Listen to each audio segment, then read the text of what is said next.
Dengarkan dengan seluruh lapisan dirimu, jiwa terpilih. Tarik napas pelan, hembuskan perlahan, dan izinkan kata-kata ini menyentuh ruang yang paling dalam di batinmu. Engkau tidak tiba di video ini secara kebetulan. Ada sesuatu di dalam ruhmu yang memanggil. Ada sesuatu di dalam semesta yang mengarahkan langkahmu ke sini ketika engkau sendiri sudah lelah menjelaskan siapa dirimu kepada dunia. Engkau mungkin terlihat tenang dari luar, tetapi di dalam ada ombak yang tidak pernah benar-benar berhenti bergerak. Ada rencana yang tidak pernah engkau ucapkan dengan lantang, karena engkau tahu tidak semua orang layak mendengar percakapan antara engkau dan Tuhan. Sebelum kita berjalan lebih jauh, izinkan aku mengucapkan terima kasih. Terima kasih karena engkau masih bertahan sejauh ini. Terima kasih karena engkau mau mendengarkan suaramu sendiri lewat kata-kata ini. Jika engkau merasa terhubung, jika engkau merasa ini seperti bicara langsung ke batinmu, aku ingin mengundangmu untuk meninggalkan jejak. Tuliskan satu kata di kolom komentar yang menggambarkan dirimu hari ini, lalu tuliskan alasannya. Biarkan itu menjadi sinyal halus kepada semesta bahwa engkau siap berdamai dengan masa lalumu dan siap memasuki rencana baru yang selama ini engkau simpan sendiri. Engkau bisa tuliskan apa saja: bangkit, tenang, lelah, siap, lahir, atau kata apapun yang terasa jujur. Kejujuran kecil itu akan menjadi pintu diam-diam yang engkau buka untuk dirimu sendiri. Dan ketika engkau siap, engkau boleh menekan suka berlangganan dan tetap tinggal di ruang ini, agar ketika ruhmu butuh diingatkan lagi, engkau tahu kemana harus pulang. Jiwa terpilih, mereka melihatmu mundur dan menghilang, lalu menyimpulkan engkau kalah. Mereka melihat engkau tidak lagi banyak bicara, tidak lagi menjelaskan, tidak lagi membela diri, lalu mereka yakin engkau habis.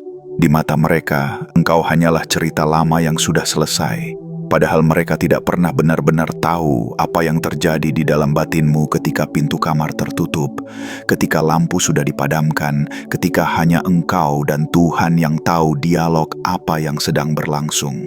Mereka hanya membaca permukaan, sementara engkau sedang menata ulang seluruh isi hidupmu dari akar paling dalam. Mereka tidak tahu bahwa ketika engkau berhenti membalas, engkau sedang menyelamatkan energi. Mereka tidak tahu bahwa ketika engkau menjauh, engkau sedang menjaga ruhmu agar tidak terus dirobek oleh situasi yang membuatmu mengecil. Mereka tidak tahu bahwa ketika engkau terlihat sendirian, engkau sedang ditemani oleh rencana yang sedemikian halus, yang hanya bisa dimengerti oleh semesta dan Tuhan yang melihat isi dadamu sampai ke celah-celah terdalamnya. Bayangkan dirimu seperti seorang arsitek yang bekerja di malam hari. Di siang hari, bangunan yang engkau impikan belum tampak, hanya ada tanah kosong dan beberapa garis kasar yang belum dipahami orang lain. Mereka lewat, menertawakan, mencibir, mengira engkau tidak melakukan apa-apa. Namun ketika malam datang dan dunia menjadi lebih sepi, engkau duduk sendirian, menggambar ulang hidupmu di atas kertas takdir yang pernah engkau kotori sendiri. Di dalam sepi itu, engkau bertanya pada Tuhan, apa yang sebenarnya engkau mau dariku? Engkau mengingat lagi luka masa kecilmu, pengkhianatan yang menempel seperti bayangan, kata-kata kasar yang menempel di dinding batinmu seperti coretan yang susah dihapus. Lalu satu persatu, engkau mulai menghapus, menggaris ulang, memperbaiki. Tidak ada yang tahu, tidak ada tepuk tangan, tidak ada pengakuan. Tapi di tempat yang tidak dilihat siapapun, ruhmu mulai tumbuh menjadi sesuatu yang tidak lagi rapuh. Engkau mendidik dirimu sendiri. Engkau belajar diam ketika diserang, bukan karena engkau kalah, tetapi karena engkau tahu energi batinmu terlalu berharga untuk dipakai membuktikan sesuatu kepada orang yang sudah memutuskan untuk tidak melihatmu. Engkau belajar melepaskan, bukan karena engkau tidak mampu menggenggam, tetapi karena engkau menyadari bahwa menggenggam sesuatu yang menghabiskan ruhmu adalah bentuk kekalahan yang paling halus. Engkau mengganti kebiasaan kecil, cara engkau berbicara kepada dirimu sendiri, cara engkau bangun dari tempat tidur, cara engkau menata meja, cara engkau berdoa. Perubahan itu tampak kecil, namun semesta tidak buta. Tuhan tidak tuli. Setiap kali engkau menahan diri untuk tidak membalas, ada catatan yang ditulis di tempat yang tidak terlihat. Setiap kali engkau memilih sabar, bukan karena pasrah, tetapi karena engkau percaya akan ada giliranmu. Energi itu kembali padamu dalam bentuk kekuatan yang sulit dijelaskan dengan kata-kata. Jiwa terpilih, engkau pernah merasa sendirian di dalam kerumunan. Engkau tersenyum, tetapi ada bagian dari ruhmu yang terasa dingin, seperti ruangan yang lampunya pernah padam lama sekali. Engkau pernah duduk seorang diri dan bertanya, apakah aku ini sebenarnya salah arah? Atau memang aku sedang dibentuk dengan cara yang tidak dimengerti siapapun? Di saat seperti itu, semesta seakan diam. Doamu terasa tidak ada jawaban. Tanda-tanda yang engkau minta rasanya tidak datang. Namun justru di fase itu, rencanamu yang paling dalam sedang dibentuk. Seperti benih yang tertimbun di dalam tanah, tidak terlihat, terinjak, dirasa tidak ada gunanya, tapi diam-diam memecahkan cangkangnya sendiri. Orang di atas tanah melihat tanah tetap tanah, padahal di bawah sana, sesuatu sedang mempersiapkan diri untuk menembus permukaan. Engkau ada di fase itu. Fase di mana engkau belajar mempercayai proses yang tidak spektakuler, namun sangat mengubah struktur batinmu. Engkau mungkin mengira bahwa rencanamu kecil. Aku hanya ingin hidup tenang, aku hanya ingin cukup, aku hanya ingin tidak disakiti lagi. Tetapi Tuhan adalah zat yang tidak pernah setengah-setengah ketika Ia memutuskan akan memulihkan seorang hamba. Yang engkau anggap sebagai keinginan kecil, di mata Tuhan bisa menjadi skenario besar yang menyentuh lebih banyak orang daripada yang engkau bayangkan.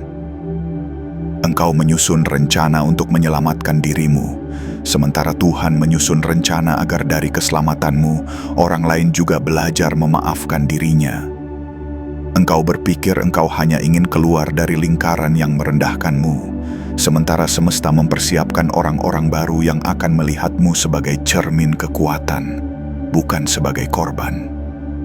Inilah yang mereka tidak mengerti, bahwa di balik diam dan mundurnya engkau, ada orkestrasi halus antara rencanamu dan rencana Tuhan. Mereka melihatmu berhenti bercerita, lalu mereka mengira engkau tidak punya arah. Padahal engkau sedang memindahkan percakapan terpentingmu dari manusia kepada Tuhan. Engkau mulai jujur di dalam doa. Engkau mengakui amarah, iri, takut, kecewa tanpa berpura-pura kuat. Di titik itu, ruhmu belajar untuk telanjang di hadapan Allah, tanpa topeng, tanpa naskah. Kejujuran telanjang itulah yang pelan-pelan mengubah energi di dalam tubuhmu. Orang melihat engkau tampak sama, tetapi jika mereka peka, mereka akan merasa auramu berbeda. Tatapan matamu lebih dalam, caramu berjalan lebih mantap, caramu diam lebih berwibawa. Itu bukan keajaiban instan. Itu adalah hasil dari malam-malam ketika engkau menangis, tetapi tetap memilih percaya bahwa ada sesuatu yang sedang dibentuk dari segala runtuhan yang pernah engkau alami. Rencanamu mungkin tidak tertulis di papan visi yang difoto untuk media sosial. Rencanamu mungkin hanya terucap pelan di antara lirih zikir ketika engkau berkata, "Tuhan, aku tidak tahu bagaimana caranya, tapi aku ingin hidup yang lebih engkau ridai daripada kemarin." Kalimat itu, jika diucapkan dari batin yang betul-betul pecah, memiliki energi yang jauh lebih kuat daripada 1000 rencana ambisius yang hanya lahir dari keinginan pamer. Dan Tuhan yang maha halus membaca nada di balik setiap kata. Ia membedakan mana permohonan yang lahir dari ego, mana yang lahir dari ruh yang sungguh-sungguh ingin kembali pulang. Ketika engkau berpindah dari "aku ingin terlihat berhasil di mata mereka" menjadi "aku ingin damai di hadapanmu", Saat itulah rencanamu mulai sejajar dengan garis takdir yang Ia siapkan. Dan apa yang sejajar dengan kehendaknya, tidak ada makhluk yang mampu menggagalkan. Pelan-pelan, tanpa gembar-gembor, hal-hal kecil mulai berubah. Pintu yang dulu tertutup rapat tiba-tiba terasa lebih lunak. Orang yang dulu menyepelekanmu tiba-tiba butuh bantuanmu. Kesempatan yang dulu jauh seperti bintang, tiba-tiba turun lebih dekat, seperti rembulan yang menggantung rendah di atas kepalamu. Bukan karena semesta tiba-tiba berubah baik saja, tetapi karena engkau mengubah posisi berdirimu. Engkau tidak lagi berdiri sebagai korban, engkau berdiri sebagai seseorang yang belajar mengambil tanggung jawab atas luka-lukanya sendiri. Engkau berhenti berkata, "Mereka menghancurkanku," dan mulai berkata, "Aku sedang memperbaiki diriku." Pergeseran batin itulah yang mengubah cara semesta memantulkan peristiwa. Apa yang datang kepadamu adalah cermin dari apa yang engkau izinkan tumbuh di dalam dirimu. Dan di titik tertentu jiwa terpilih akan datang hari ketika orang-orang yang pernah meremehkanmu berhenti bercanda di hadapanmu. Mereka mungkin tidak meminta maaf secara langsung. Mereka mungkin tidak akan pernah mengakui kesalahan mereka dengan kata-kata. Tetapi cara mereka menatapmu berubah. Ada jeda di sana. Ada keheningan kecil yang tidak ada sebelumnya. Mereka menatapmu seperti menatap seseorang yang pernah mereka kira bisa diinjak, tetapi kini berdiri tegak dengan cahaya lembut yang tidak bisa mereka padamkan. Engkau tidak butuh membuktikan apa-apa, karena keberadaanmu yang baru sudah menjadi bukti. Cara engkau duduk, cara engkau memilih kata, cara engkau menolak sesuatu yang tidak lagi sejalan dengan nilai yang engkau pegang, semua itu memberi pesan yang lebih lantang daripada 1000 penjelasan. Di mata mereka, engkau seperti lahir untuk kedua kalinya. Tubuhmu sama, namamu sama, tetapi ruh yang menggerakkan langkahmu bukan lagi ruh yang dulu mereka lukai. Lahir 2 kali bukan berarti engkau menghapus masa lalumu. Lahir 2 kali berarti engkau mengizinkan dirimu keluar dari versi lama yang terlalu lama bertahan di tempat yang tidak mencintaimu. Seperti ular yang mengganti kulit, ia tidak menyangkal tubuh lamanya. Ia hanya tahu kapan harus meninggalkan cangkang yang sudah tidak muat. Seperti kupu-kupu yang pernah menjadi ulat, ia tidak menyangkal masa ketika ia merayap di tanah. Ia hanya tidak mau selamanya merayap ketika sayapnya sudah tumbuh. Begitu pula engkau. Engkau tidak perlu malu dengan dirimu yang dulu menangis dan memohon-mohon agar jangan ditinggalkan. Engkau tidak perlu membenci dirimu yang dulu memaksa dirinya tinggal di tempat yang membuatnya hancur. Semua itu adalah bagian dari perjalananmu menuju rencana yang lebih jernih. Kelahiran keduamu terjadi ketika engkau berkata di dalam batin, "Cukup, aku menghargai diriku mulai hari ini." Jiwa terpilih, semesta tidak pernah bercanda ketika ia membawa seseorang melewati fase patah yang begitu dalam. Orang lain melihat kehancuran, Tuhan melihat ruang kosong yang baru yang siap diisi. Seperti rumah lama yang dirubuhkan agar fondasi baru bisa dibuat, begitu pula dengan hidupmu. Mungkin engkau kehilangan pekerjaan, kehilangan seseorang yang engkau cintai, kehilangan lingkungan yang pernah engkau sebut rumah.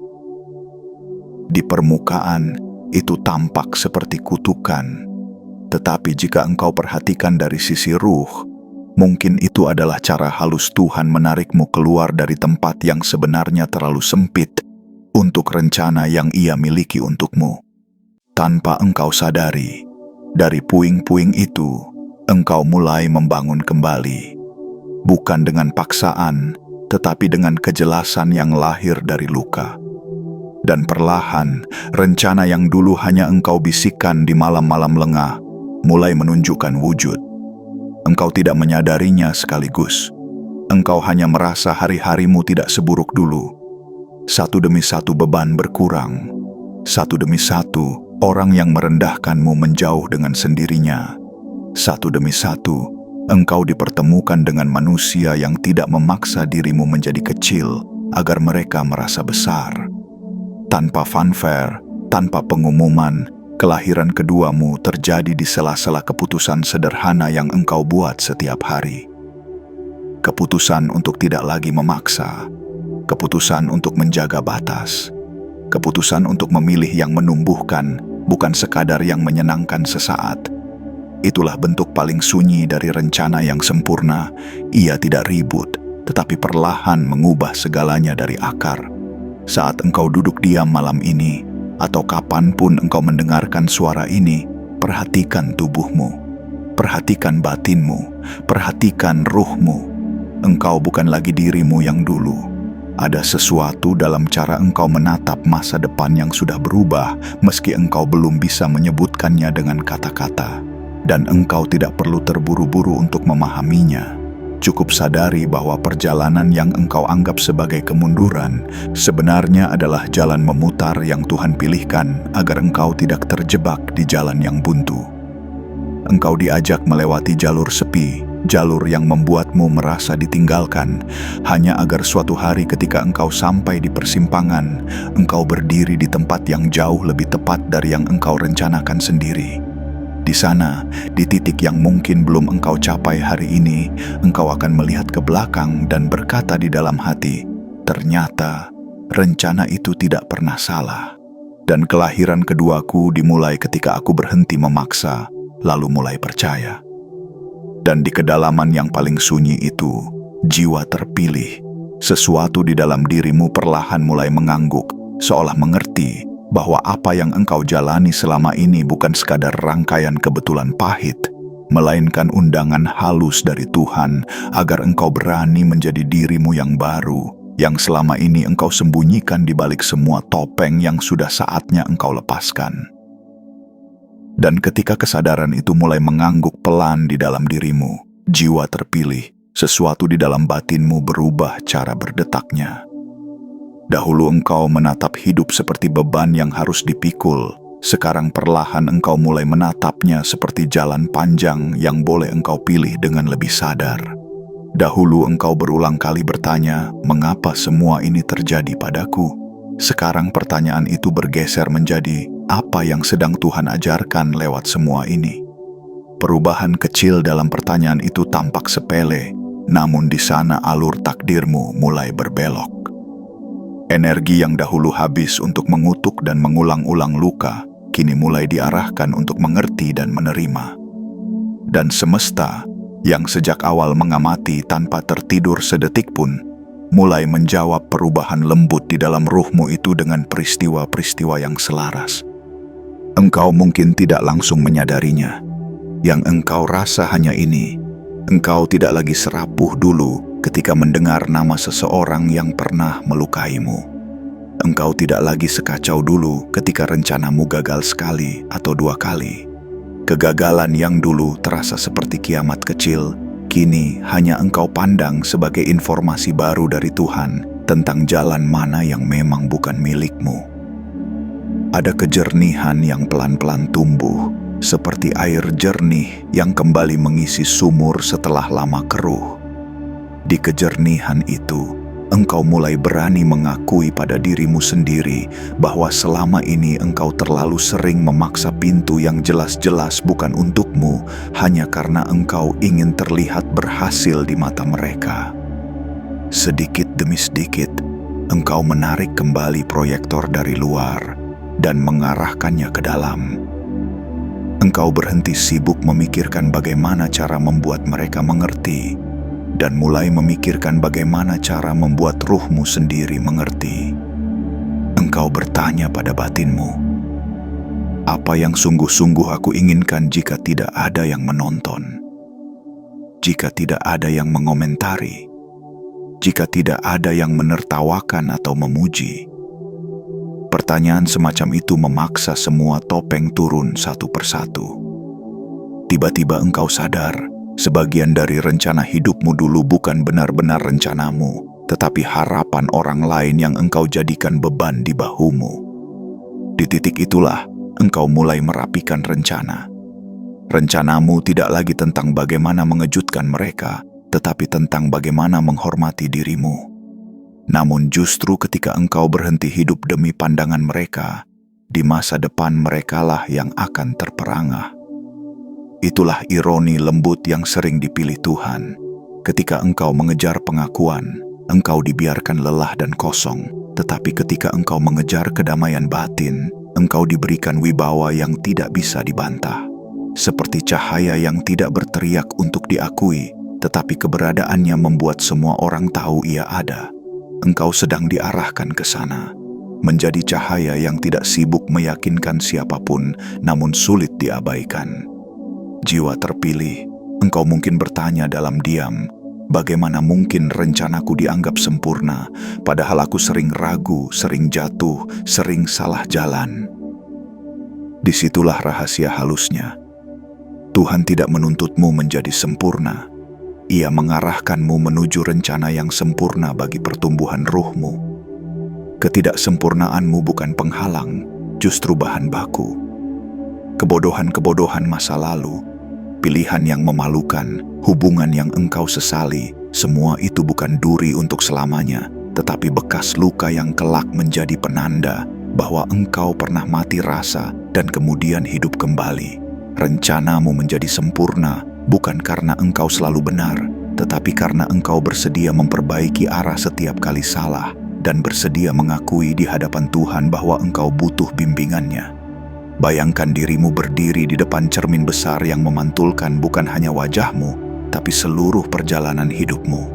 Ada adegan ketika engkau dipermalukan, ada adegan ketika engkau dipuji, ada adegan ketika engkau dicampakkan, ada adegan ketika engkau diselamatkan tanpa engkau sadari.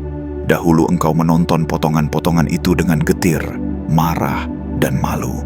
Kini, ketika batinmu mulai dewasa, engkau menontonnya dengan mata yang lain. Engkau melihat pola. Engkau mulai menyadari bahwa setiap kali engkau terlalu bergantung pada manusia, sesuatu akan terjadi yang memaksamu kembali menghadap Tuhan. Setiap kali engkau menuhankan seseorang, ada kejadian yang membuatmu ditarik menjauh, meski dengan cara yang menyakitkan. Dari sudut pandang ego, itu musibah. Dari sudut pandang ruh, itu perlindungan.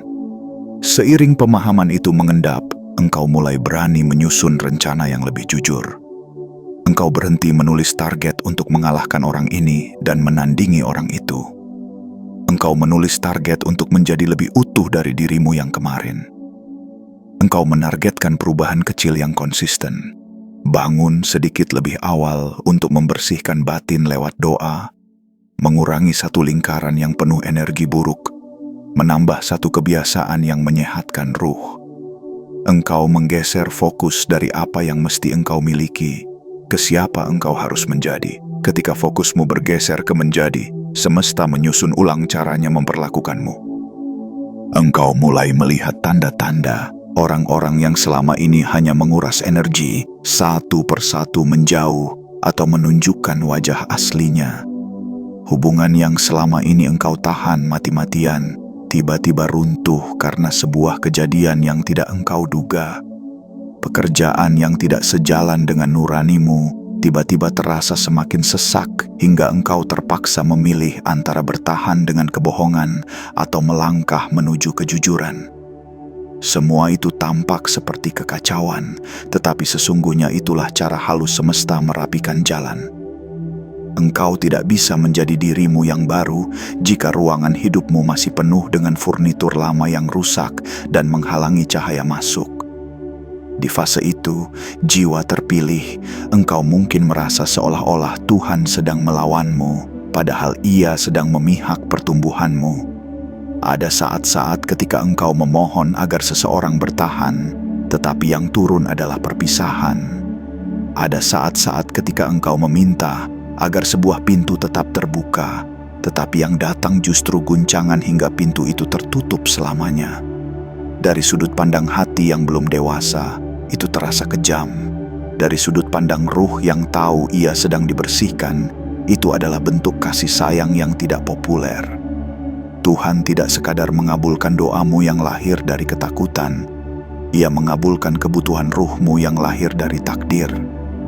Dan di tengah semua ketercerai-beraian itu, engkau perlahan belajar berdiri di atas kakimu sendiri.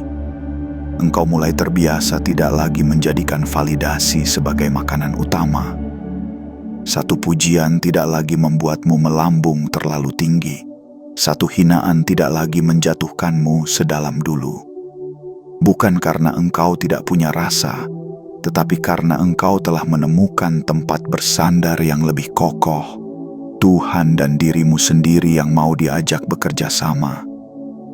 Energi batinmu kini tidak lagi tercecer di banyak tempat. Engkau mulai mengumpulkannya, menjaganya, menyalurkannya pada hal-hal yang membuatmu bertumbuh. Di sini, lahir kedua kalinya sedang berlangsung, walaupun belum semua orang melihat. Lahir dua kali bukan peristiwa yang terjadi dalam satu hari. Ia adalah proses panjang ketika kulit-kulit lama mengelupas satu persatu. Pertama, cara berpikirmu. Kedua, cara engkau memandang dirimu sendiri. Ketiga, cara engkau memaknai penolakan. Keempat, cara engkau berbicara pada Tuhan. Engkau yang dulu mengira doa hanya soal hafalan, kini mulai merasakan bahwa doa adalah percakapan intim antara ruh dan penciptanya. Engkau mulai jujur, mengakui iri, cemburu, tamak, takut, kecewa tanpa malu. Engkau berhenti berpura-pura mulia di hadapan Tuhan, karena engkau sadar Ia telah menyaksikan setiap detik kemunafikanmu sejak dulu. Kejujuran brutal yang lembut itulah yang membuatmu lahir kembali, bukan dengan pakaian baru, tetapi dengan hati yang tidak lagi pandai berdusta pada dirinya sendiri. Dan ketika kejujuran itu menjadi kebiasaan, engkau mulai berjalan di dunia dengan cara yang berbeda. Engkau lebih selektif, bukan karena sombong, tetapi karena engkau tahu energi ruhmu punya batas. Engkau lebih tenang, bukan karena hidup tiba-tiba mudah, tetapi karena engkau percaya bahkan kesulitan pun ada izinnya. Engkau lebih tegas, bukan karena engkau ingin menakuti, tetapi karena engkau berhenti mengizinkan orang lain memperlakukanmu lebih rendah dari yang Tuhan tetapkan. Sikap-sikap ini, kalau dilihat oleh mereka yang hanya mengenalmu di masa lalu, akan terasa asing. Mereka akan bertanya dalam hati, sejak kapan engkau menjadi setenang ini? Sejak kapan engkau berani berkata tidak? Sejak kapan engkau tidak panik ketika sendirian? Disitulah, tanpa engkau sengaja, pertunjukan dimulai. Mereka yang dulu meremehkanmu menjadi penonton pertama dari kelahiran keduamu. Mereka ingat masa ketika engkau mudah dikendalikan, mudah dibohongi, mudah dibenturkan pada rasa bersalah. Mereka ingat masa ketika engkau memohon-mohon agar jangan ditinggalkan, ketika engkau rela mengecilkan dirimu demi ditahan di ruang yang sebenarnya sempit. Kini mereka melihat engkau berdiri dengan cara berbeda. Engkau tetap lembut, tetapi tidak lagi bisa diinjak. Engkau tetap baik, tetapi tidak lagi mudah dimanipulasi. Engkau tetap terbuka, tetapi tidak lagi sembarang orang engkau izinkan masuk ke ruang paling dalam di batinmu. Perbedaan itu menampar ego mereka. Mereka tidak akan selalu menyuarakan keterperangahan itu dengan pujian. Kadang justru dengan sindiran, "Wah, sekarang engkau sok kuat ya." Atau, "Sejak kapan engkau merasa sepenting ini?" Jangan terkecoh oleh kata-kata. Serangan halus semacam itu seringkali muncul dari rasa takut yang tidak mereka akui. Takut karena engkau tidak lagi bisa digerakkan sesuka hati. Lihatlah lebih dalam dari kalimat-kalimat mereka. Di balik ketidaknyamanan itu sebenarnya ada pengakuan sunyi bahwa engkau telah berubah. Ruhmu telah memanjat satu anak tangga yang mungkin tidak berani mereka daki. Dan semesta, yang tahu energi apa yang engkau bawa sekarang, mulai mempertemukanmu dengan jiwa-jiwa lain yang berada di frekuensi serupa. Perlahan, lingkaranmu berubah. Bukan secara dramatis seperti cerita-cerita yang dibuat berlebihan, tetapi dalam keseharian yang sederhana. Engkau mulai menemukan orang-orang yang ketika engkau bercerita tentang luka, tidak menertawakan atau meremehkan.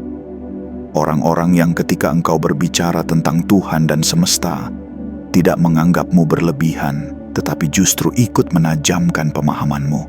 Dengan mereka, batinmu terasa luas. Energi ruhmu tidak dihisap habis, tetapi justru diisi dan diseimbangkan. Pertemuan-pertemuan ini bukan kebetulan. Mereka adalah bagian dari rencana besar yang pelan-pelan disingkapkan ketika engkau berani meninggalkan kerumunan lama yang hanya memelihara versimu yang paling kecil. Di titik tertentu dalam perjalanan itu, engkau mungkin duduk sendirian entah di mana, di kamar, di teras, di masjid, di sudut kota yang sepi, dan menyadari sesuatu yang membuat dadamu bergetar pelan. Engkau bukan lagi orang yang sama. Cara engkau melihat dirimu telah berubah. Dahulu engkau mendefinisikan dirimu dari bagaimana mereka memperlakukanmu. Kini engkau mendefinisikan dirimu dari bagaimana Tuhan mengangkatmu setiap kali engkau jatuh. Dahulu engkau mengukur nilaimu dari seberapa banyak engkau dibutuhkan. Kini engkau mengukur nilaimu dari seberapa jujur engkau hidup sesuai nilai batinmu, bahkan ketika tidak ada yang melihat. Kesadaran seperti ini adalah salah satu puncak kelahiran kedua, ketika engkau benar-benar memutus kabel yang menghubungkan rasa berhargamu dengan pendapat mereka. Dan di saat yang sama, engkau menyadari satu hal lain yang lebih dalam. Rencanamu yang engkau kira kecil, ternyata selama ini dijahit oleh tangan yang jauh lebih maha bijaksana daripada kecemasanmu. Engkau memilih untuk berhenti mengejar orang yang tidak menghargaimu. Tuhan menggantinya dengan pertemuan yang lebih menenangkan. Engkau memutuskan untuk meninggalkan pekerjaan yang membunuh ruhmu. Semesta perlahan membuka pintu penghidupan lain yang lebih selaras dengan jiwamu, meski prosesnya bertahap. Engkau berani berkata cukup pada kebiasaan buruk yang menyakiti tubuh dan batinmu. Kesehatanmu mulai membaik dengan cara yang mungkin tidak spektakuler, tapi terasa nyata. Di sini, engkau mulai melihat bahwa rencanamu dan rencana Tuhan tidak saling bertentangan. Engkau hanya perlu menyelaraskan niat dan langkahmu. Jiwa terpilih, mereka akan terperangah bukan sekadar karena engkau berhasil secara lahiriah. Keberhasilan lahiriah itu hanya kulit. Yang membuat mereka bingung adalah ketenanganmu. Engkau mungkin belum kaya raya, mungkin belum memegang jabatan tinggi, mungkin hidupmu masih sederhana, tetapi caramu menghadapi badai sudah berbeda. Engkau tidak lagi menghancurkan dirimu setiap kali dunia tidak sesuai ekspektasi. Engkau tidak lagi menjadikan penolakan sebagai bukti bahwa engkau tidak layak. Engkau memaknai semua itu sebagai bagian dari skema yang lebih besar. Fokusmu bukan lagi bagaimana caranya agar mereka mengakui, tetapi bagaimana caranya aku tetap jujur pada diriku dan Tuhan di tengah semua ini. Dari situ, aura dirimu berubah. Dan ketika suatu hari engkau melangkah ke sebuah ruangan yang dulu pernah membuatmu merasa kecil, engkau akan merasakan sendiri bedanya. Dahulu, bahumu menurun, pandanganmu mencari-cari tempat untuk bersembunyi. Kini, tanpa perlu mengangkat dagu, tanpa perlu berpura-pura angkuh, energimu memenuhi ruangan dengan tenang. Engkau tidak lagi memposisikan dirimu sebagai orang yang memohon tempat. Engkau berdiri sebagai seseorang yang tahu bahwa ia membawa sesuatu yang berharga, pengalaman, ketulusan, kedalaman, hubungan yang lebih intim dengan Tuhan. Orang yang peka akan merasakan berat ruhmu yang baru. Orang yang tidak peka akan merasa terganggu tanpa tahu kenapa. Keduanya adalah tanda bahwa engkau telah bergeser. Inilah saat di mana kalimat itu menjadi kenyataan. Rencanamu sempurna, mereka terperangah, engkau terlahir dua kali. Bukan karena hidupmu tanpa celah, tetapi karena engkau bersedia melalui proses yang orang lain hindari. Mereka menghindari sunyi, engkau memasukinya. Mereka menolak rasa sakit sebagai guru, engkau menerima pelajarannya. Mereka berpegang pada topeng, engkau rela melihat wajahmu yang asli, meski di awal terasa menyakitkan. Itulah yang membuat Tuhan membentukmu dengan cara yang berbeda. Semesta tidak sedang memanjakanmu, Ia sedang mempersiapkanmu. Dan pada akhirnya, di antara keramaian yang terus bergerak, engkau akan sampai pada satu kesimpulan yang menenangkan, bahwa rencana paling sempurna bukanlah rencana yang membuatmu tampil paling megah di panggung dunia, tetapi rencana yang membuat ruhmu paling dekat dengan Tuhan dalam setiap keadaan. Jika kedekatan itu membuatmu tampak hebat di mata mereka, itu hanya bonus. Jika tidak pun, engkau tetap menang, karena batinmu sudah kembali menemukan rumahnya. Dan di titik itulah, jiwa terpilih, engkau akan tersenyum pelan, bukan karena semuanya sudah mudah, tetapi karena engkau akhirnya mengerti, engkau memang harus mati sekali agar bisa lahir kembali sebagai dirimu yang lebih sejati. Dan tidak ada seorang pun di dunia ini yang berhak mengambil kelahiran kedua itu darimu.